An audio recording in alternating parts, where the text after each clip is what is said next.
just going to the next step, but it's all God. So, And you're seizing the moment, which is amazing. And I thank you for seizing that moment. I believe God said there would be a speed up of time and that things would happen quickly.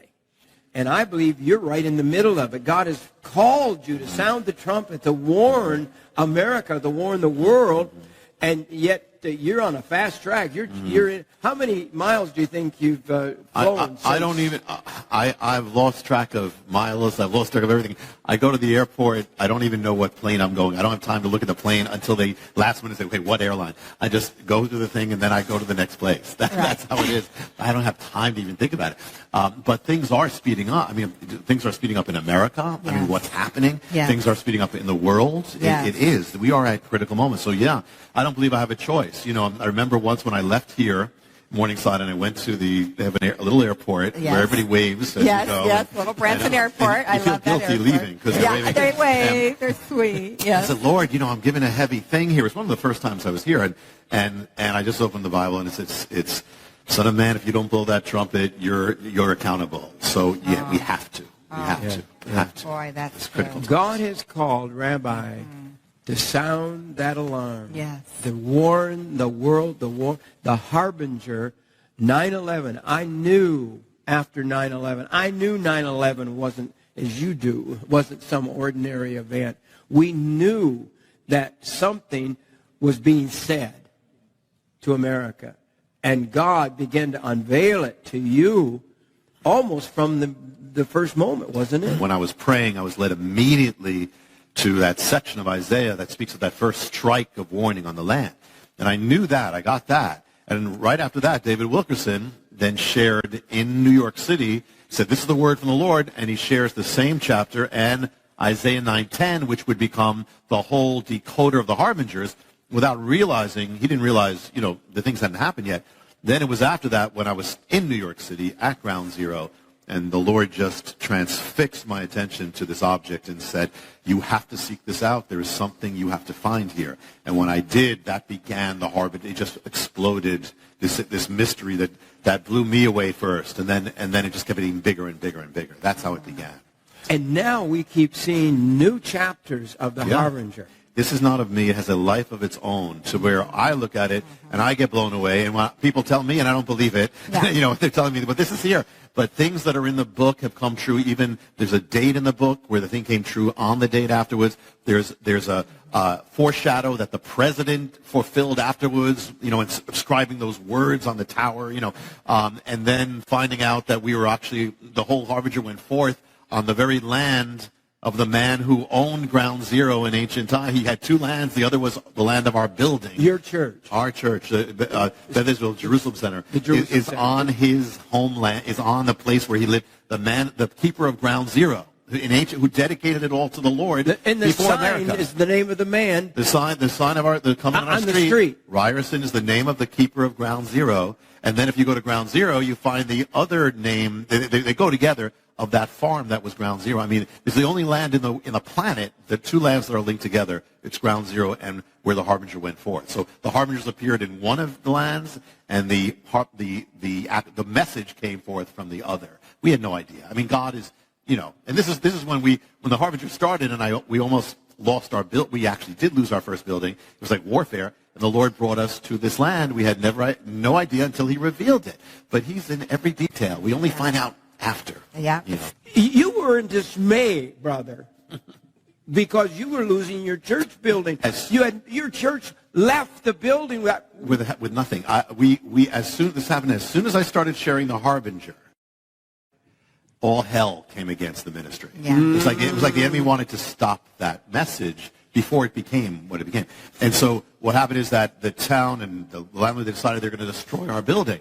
So it came down to the last service. We had no place to go. We had the whole service. We celebrated. We're going out with joy. We led forth, and we went out to nothing. We had nothing. And we locked up the building. The next day, the Lord gave us a new building. The next day, after we lost the first building. So literally, and where he brought us turned out to be this sacred land that was part of the mystery to begin with. The land, the 9/11, the land, the man who owned the 9/11, the very land that they moved to across the river. That replaced Ground Zero. It was the redemption of Ground Zero. And it was, and actually the harbinger, the beginning of the revelation, it came while I was standing on Ground Zero. It finished on his first land. It finished on his second land when it went forth. And then, but on top of it, the place where we left was destroyed, ruins, and they destroyed the building, and they put up a Walmart. And Walmart has a book department. And one of the few books they have is The Harbinger. So The Harbinger is going forth. And they don't carry that many books. Only the bestsellers. And so The Harbinger was going forth, where the enemy tried to stop, is now going forth as a book in Walmart on the very ground where it's first preached. It's going forth to America. I love it. God always has the last word. Oh. He always And does. I don't even want to get to it yet, but I have, this is the new book. There it is. This is the new Harbinger. This is the new book. It is not on the presses at this moment as we're taping. And pretty amazing. It is secret manuscript. I have read it all, and I cry. The end of this book. My God. Yeah. The end really gets. I'll probably never tell you the end of the book because I don't believe in telling the ends of books. But I want to tell you, and this is the first mock-up. The rabbi has never seen it before until a few minutes ago, until he came on the stage. Literally a few minutes They brought this out. This is not even a real book. This is what we call a dummy. It's like me. But But the cover is. The cover is this the real is the deal. real cover. Yes.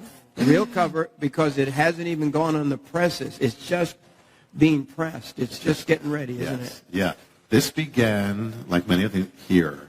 What? This book began with you. And now I'm sharing this. Here's how it happened. You and Jerry, who works with the products, said to Charisma, the publisher, said, when's the next thing coming from Rabbi John? When's the next book and when's the next thing coming? And I've been led, the sequel to The Harbinger is yet to come. The Lord has led me that I have to wait until the time. It's linked to things happening. But I wasn't going to do anything, And so then Charisma, they said, well, Morningside is saying we really need to have another thing. They're blaming me? Yeah. And so they said, well, you know what? We'd like to do like a book because the Shemitah is coming, the year of the Shemitah is coming, and people want to know all about this thing. So let's do at least a booklet. So we want to do it, but your name, and I said, all right, well then I'll have to help you write it, So I'll write, I said, so I'll write it. Don't put my name on it. I'll write a thing, and so that's how it began. But then as I started getting ready for it, all of these other revelations started flooding, which I didn't expect, flooding. And so it ended up not a booklet, it ended up 300 pages, and we reduced it a bit from that. But it was filled, it got so big, the mystery of the Shemitah, it begins with the Harbinger, it's one of the mysteries of the Harbinger, but it is so big that it's not only, determined the crash of Wall Street, the rise and fall, what is coming, but the very world, the rise and fall of nations, everything timed to this mystery from the Bible, exactly down, what has been, what is, and what is coming.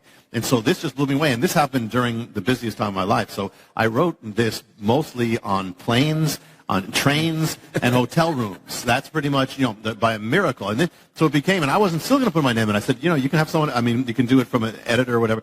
But the last moment they said, these are your names. So this book became what, it started here, became what nobody planned it to be. Nobody expected this, including me. This was a surprise thing. And it just had a life of its own. There is so much, but truly, and we're the first time we're really talking about this because it didn't technically exist. But the mystery is just so big. It has determined things down to the seconds. To the days, the dates, the seconds.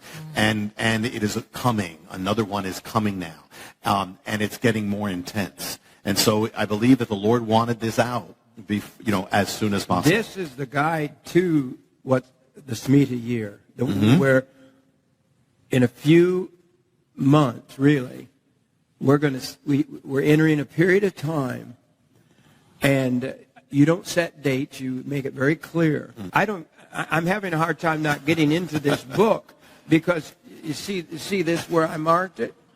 You want to read this because you better know you are so bold in this book. I believe the Lord wants this out because of what is coming. And no, in this fast, he's accelerated. We talk about speeding up. This book is going to the press faster than almost any book I've ever heard. It makes no sense because not only did no one plan this book, really, but I got things in the mail about this book before I finished it. You know, I got a flyer, hey, this book's coming out, and it's not even finished. You said, oh, yeah. It was just last Wednesday that the last changes were made, and it went to the print. So, and now it's going out. But I believe it was the Lord's plan. I actually talked to Hubie, who's the man at the airport, before I said, no, Hubie, should I be doing? He said, yes, this is the Lord. This is preparing for what is. Because I wasn't going to do anything, you know. Yeah. So, this just came. You just had Mark Biltz with you at at the Jerusalem Center. I never know what to call it: church, tabernacle, or temple, place, synagogue. We call them all those things. Meeting outlet, assembling place. Yeah. And God gave him just a revelation of the blood moons, and he's been on our program many times, and we see that timing. We see the blood moons don't just happen. They happen on date. And it's amazing how many happen on holy days. And so God has a set time. And I think everyone here today needs to understand, and I believe with all of my heart, I know God changes his mind at least once. In Jonah's case, he was going to destroy Nineveh, but Nineveh repented. And it's interesting, in the Hebrew, when it says Nineveh shall be 40 days, Nineveh shall be destroyed, but it also means overturned. So you can take it as destruction or shall be overturned. Well, they were overturned. They went from sin to a total revival. So even in that, God is accurate and true. Even the warning, is it destruction or hope? You know? That's the only hope for America. Yeah, absolutely. I believe, I've said this before, I've said this here, and I'm not talking about the timing, though they could be in a specific way, but a great shaking is coming, and it is for the purpose. It's because without shaking, this nation will not turn back, and the only hope is shaking. Shaking. We're going to talk in the next few days. We're so glad to have you back for a week or so. We are. New development of the Harbinger. We're going to share that this week. We're going to share... God willing, we're booked to go with you to Israel. Yes. Woo!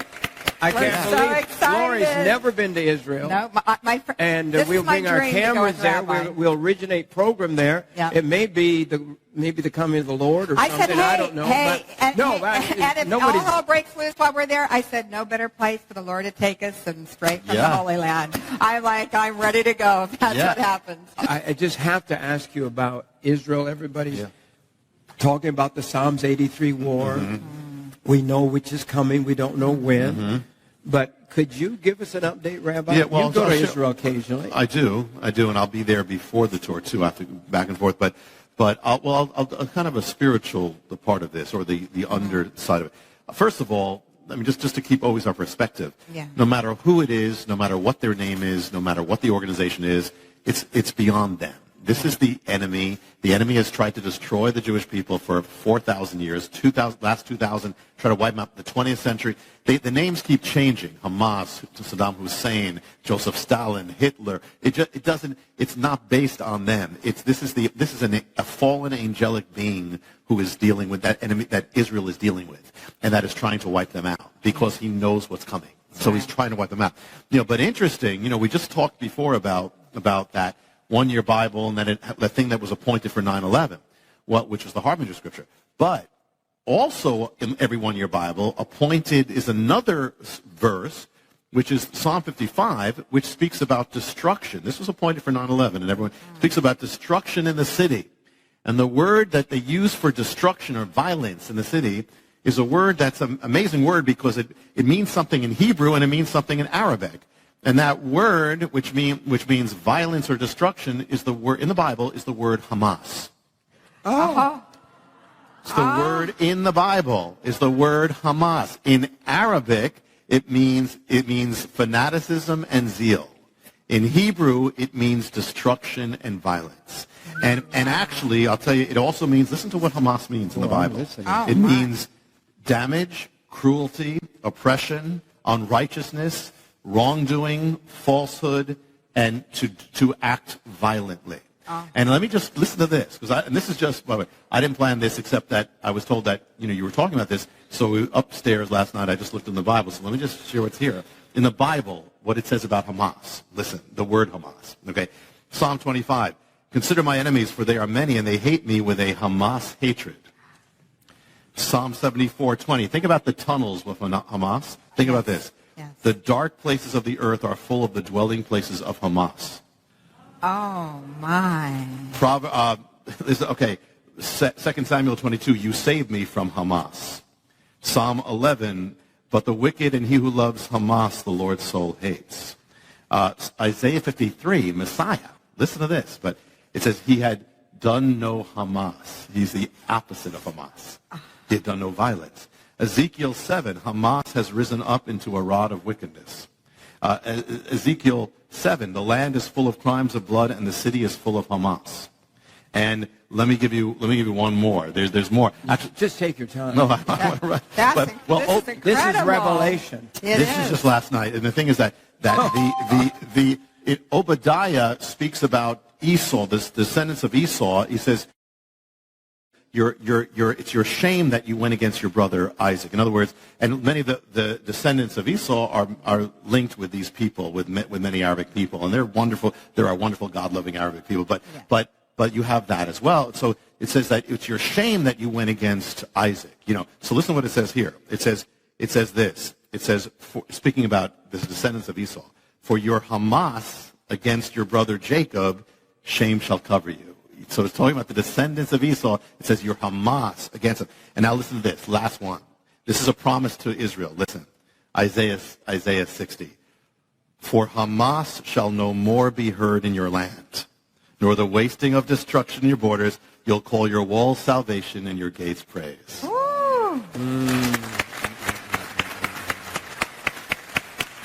That is powerful. There is the Bible. It's just right here in the Word. It's been there all these years. They're thousands of years old. The Word, I quake and shake under the Spirit of what's going on. We are there. We're in the final days. Church, if you're not studying the Word, if you're just going to happy church and you're not studying the Word of God, and you're just hearing preaching about how to get more money, the money's going to be gone. All the people that are prophesying today that I trust are saying there's going to be a crash in America like we've never. Just share a couple of them. Yeah, here's one headline. This is from Money News. The headline reads this: Billionaire warns Yellen collapse will be unlike any other. It says another horrific stock market crash is coming, and the next bust will be unlike any other we have seen. That's the message from Jeremy Grantham, co-founder and chief investment strategist of GMO, a Boston-based firm of $117 billion. What do they mean, Yellen collapse? Well, Yellen is actually the Federal Reserve chairwoman, I guess you could say, and of the Federal Reserve. So they're saying that she's acting in such, he doesn't pull any punches. I mean, he's saying that she's acting in such an ignorant way that the Yellen collapse is going to be blamed on her. They're actually putting a name to it. Wow. Yeah. Really? When you study the Samhita, the warning, and we're coming to a time of warning and judgment, are we not, Rabbi? We're in a time of warning and of judgment, and it is accelerating. Since I was here last time, things have accelerated in America, just, because this is the other side. The harbingers continue because what's happening in the nation is continuing. The apostasy from God. I mean, rapid fire where believers can hardly keep up with it and can hardly believe how far it's come in such a short time. Right. Just in the last time since I've been here, marriage has been has been struck down in state after state after state. It has never not been struck down since that Supreme Court ruling.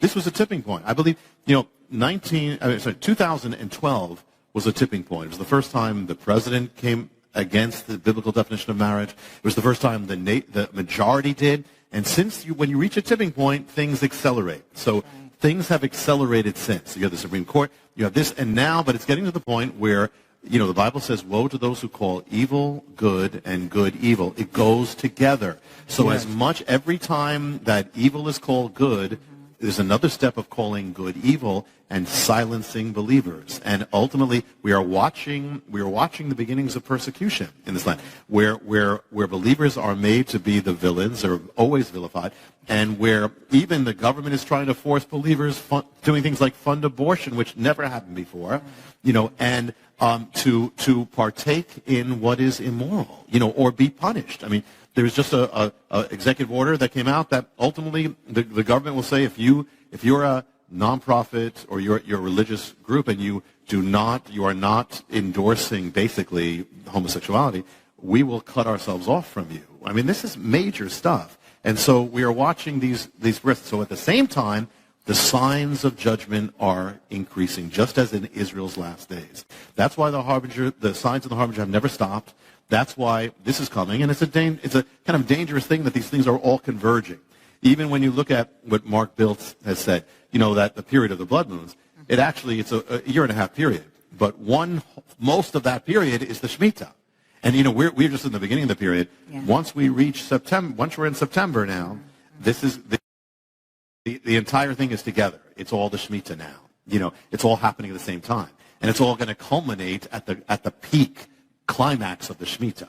So these are dangerous things, because what we're watching, if you look at the last 2001 and 2008, you see it's accelerating. It's happening more exact, more precise. It's happening. So this is a sign that we are heading towards judgment, getting closer. And one of the things, I'm not going to share it now, but one of the things about the latest things about the harbinger is a dramatic sign that we are much closer to that moment. One of the things that's making me very, very upset and very nervous is people are predicting another Jewish Holocaust. I mean, just literally saying we're on the verge of a Holocaust. And in England, in France, they're marching in the streets. Isn't that right, Zach? That's exactly right. And it's really unfortunate. I was reading a recent article where it's almost becoming the new fad, that it's the cool thing to be anti-Israel. Oh. In France, they're marching by the thousands. In England, they're marching. But guess who's marching? Do you know who's marching? Who's in those marches? There are Muslim activists in there. That's right. Yeah. They're not just the run-of-the-mill people of France, the run-of-the-mill people. These are anti-Jewish people. I mean, this pretty much sums it up right here. This article is from the Washington Post, and it says, more clarity in Gaza. Here's the difference between us, explains the Israeli Prime Minister. We're using missile defense to protect our civilians, and they're using their civilians to protect their missiles. And the man, we're so misguided even in our country. The man who is supposed to represent America, the man who's supposed to represent our values, is rewriting history. There is an article right here in front of me, and this is Obama, that says this. Muslims built the very fabric of our nation. Our president is trying to rewrite history. He's trying to guide it. Like Rabbi said, Isaiah 5:20, whenever they're calling good evil and evil good, this wasn't just simply an end-time prophetic scripture verse. What Isaiah was saying was that the worst possible thing that can happen to a society, the thing that's just at the bottom of the barrel, it gets no worse, is whenever a society starts calling the good things of God evil and the evil things good. Yeah. Mm-hmm. We were talking about the Psalms 83 war. John Shorey, he believes that when the other nations join in to fight Israel, that has to be one of the signs of the Psalms 83 war. And the headline here, it says that Iran general, here's what he is saying. He's saying, we will hunt down Israelis house to house. And they can say that without any condemnation from the world. You know, it is amazing. I mean, when you try to understand this, they said, you know, years ago they said it was this reason for anti-Semitism, this reason for so a man named Theodor Herzl said, we're going to come back to Israel, Jewish people, let's go back, and that's going to be the solver, because the reason is because we have no nations. The reason is that's why we're so hated. They go back to Israel, they're going to find peace. Well, they went back to Israel, more hatred. So it is supernatural. It is absolutely. You want evidence. You know, you want evidence. People say, like, what's the evidence of God? Well, one of the evidences of God is the Jewish people, that they exist. God said, you're in this world. Nothing. No, the stars. As long as there's stars and the sun, you're not going to be destroyed. That's one. So as long as the Jewish people exist, you know God exists. Anyway. Secondly, but the same thing. You want an evidence of the devil, that he's real? Look at the history of Israel. Look at what's been done to them. Look at what happened with Hitler. Look at the satanic thing. What is this force that is trying to wipe them out? It is the reality of the enemy. The Messiah said 2,000 years ago, your shalom is hidden from you, until you find it. But why has the world been trying to wipe them out for 2,000 years? Because the enemy knows what it means when they come to Messiah. His war is over. He's finished. He's defeated. That's why. That's the reason.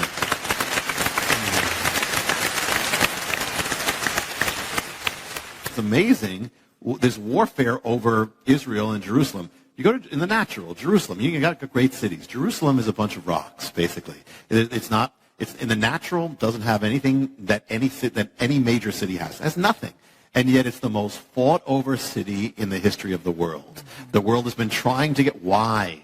Because God says, this is my city, this is where I put my name, and this is where I'm coming back. That is why. And so the enemy has tried to destroy that city again. And also, what really bothers the enemy is having Jewish people there. That's why the world says, you can't. It's the only place where it's a crime for Jewish people to settle in their own land. The world says this is a crime. You build a house, this is a crime. Why? Because the enemy doesn't want them there, because the Lord said they need to. When they come there, that's the beginning of when I'm coming. I'm not coming again until they're there. The devil, we'll put a name on him, is trying to destroy the very word of God. Yes. The Jew has to be Jesus, the fulfillment. He can't come back if the Jews haven't returned to Israel. Yes. So just the fact that they returned 70 years ago, roughly, and built a city there is the foundational stone of prophecy of the coming of the Lord.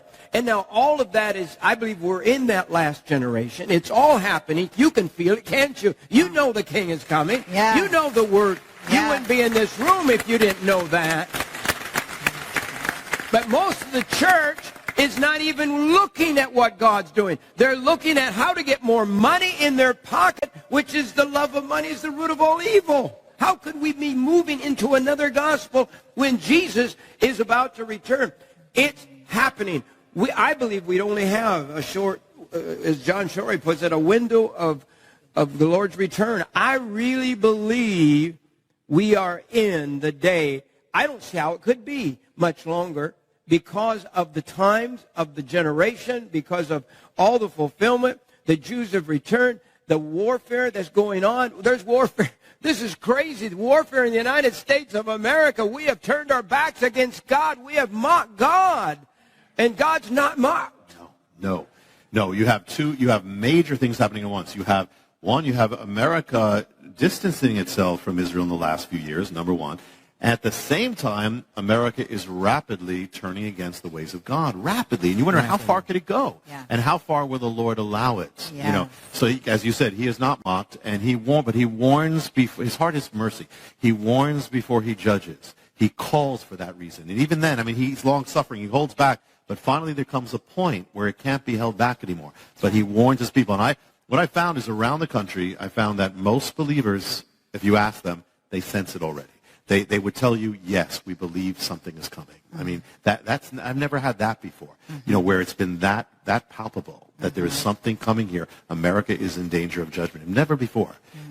So we are, yes, this is what we knew about in days when we learned about prophecy. It's coming. We talked about persecution, but now it's coming. We talked about, about it's coming. So, yes, and we have to be ready, which is one of the things that you guys do. The book, The Mystery of the Shemitah, will be out shortly. We'll announce it on the show. The first appearance will be here. We'll be here.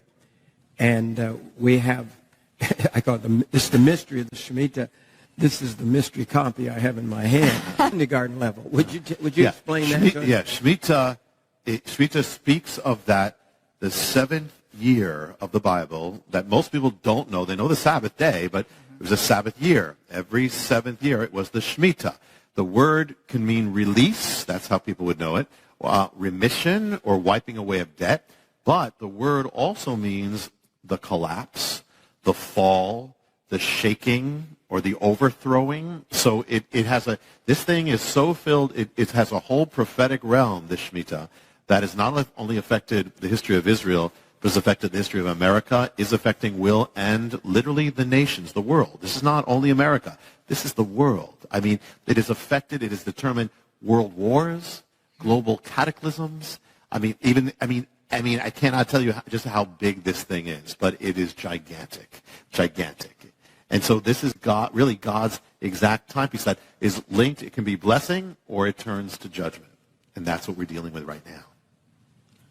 And so it was a time when the land was to rest. Sabbath for the land. The land rests. Every seventh year you shall have a Sabbath. And there's no sowing, no reaping, no plowing, nothing. You let everything. There's no buying or selling of the fruits. It is a total Sabbath rest, which was to be a good thing initially. But it turns into something else. And the thing is that on the last day of the Shemitah, the very last day, is an amazing thing called Elul 29, that's the 29th day of the Hebrew month Elul, when all debts are wiped out, all credits wiped out, the financial accounts are wiped clean, which was a blessing. But when Israel turned away from God, this blessing turned into judgment, literally led to the wiping away of Jerusalem in the days of Jeremiah, was all linked to the mystery of the Shemitah.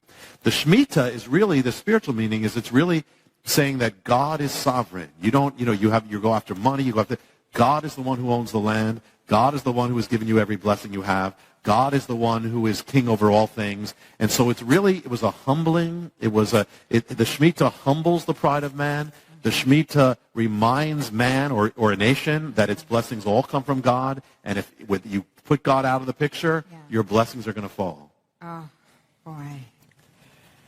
Could it be at work right now? I mean, it is at work in right America. Now. Yes, it is. That's the amazing thing. It is at work. It has affected. We're going to see as we get deeper. It's going to be.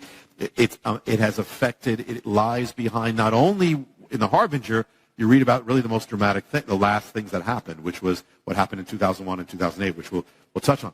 But it turns out, and I didn't know this when I wrote it. I had an idea, I had a feeling, but I didn't. It's been affecting our lives from the day we were born. It's been affecting our jobs. It's been affecting the rise of the economy, the fall of the economy, the rise of Wall Street, fall of Wall Street, what happens in the White House. It affects what happened overseas. It's been affecting every one of our lives, and it will affect the future. So yes. Could you just, so people begin to understand, what are the signs of the Shemitah? How would it appear? Okay. It became like what to watch for, kind of the fingerprints. I like keys. I like little points that people can remember. Yes. Because see what's going on, because we are there, people. We are there. And the more I study, and reading your new book is so overwhelming that, I don't know what to do because people won't listen. That's how a watchman often feels. Really? Yeah, you're blowing the shofar. You're trying to wake up the people. That's what the Lord said.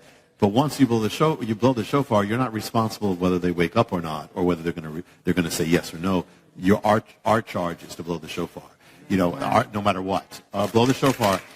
God will. And one of the reasons One of the reasons you don't hear a lot of people blowing the shofar is because they're scared to death. The headlines this week, the government's coming for the church next. Have you read those headlines? This is just out the last 48 hours. They're coming for the church. And I'll tell you what, most churches are scared to say what we're saying. They're afraid to tell you the truth. They're afraid. Government has power. Politicians crush each other through political power. I've seen it. I've walked with presidents. I have talked with them. I'm telling you, politics can bring out a bad spirit in anybody, I think. But to keep that power and to win that power. And I'm not anti-anybody. I'm not a Democrat. I'm not a Republican. I'm not an independent. I'm just a Christian who loves Jesus, who believes that we ought to honor God in our nation. But I know I have seen wonderful men of God. I've seen wonderful presidents.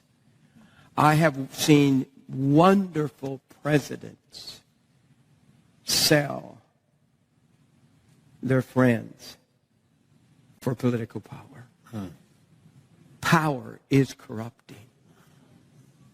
And we are living in a day where we must honor God. We must honor God. Yes. Yes. So give us just a couple of points there. Okay. As we leave today, okay. The program today. We're going to open up the mystery this week, and yes. And in it, the key things to look. Imagine we're looking for fingerprints of this Shemitah appearing. Yeah. Well, first thing is it affects the economy. It did in Israel. It caused an economic cessation. So you got recession, looking at depression. Look for that. Secondly, now we've already seen. You've told us about 7 years after 9/11. Are we going to? Yes. I mean, we saw that crash. Then we saw 7 more years.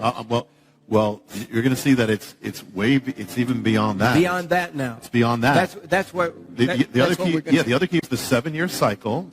Okay, the other key is that wiping away of financial accounts. You got financial collapse there. Another key is the month of Tishri. Remember that month, yes. Tishri. We'll get into it. Tishri is the holiest month of the Hebrew year. Yes. But it is the month that begins the Shemitah and the month that ends the Shemitah.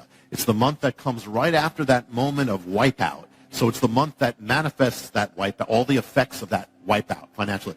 So you get those keys. Now, one other thing is remember Elul 29. The month of Elul builds up to Tishri, builds up to that final moment.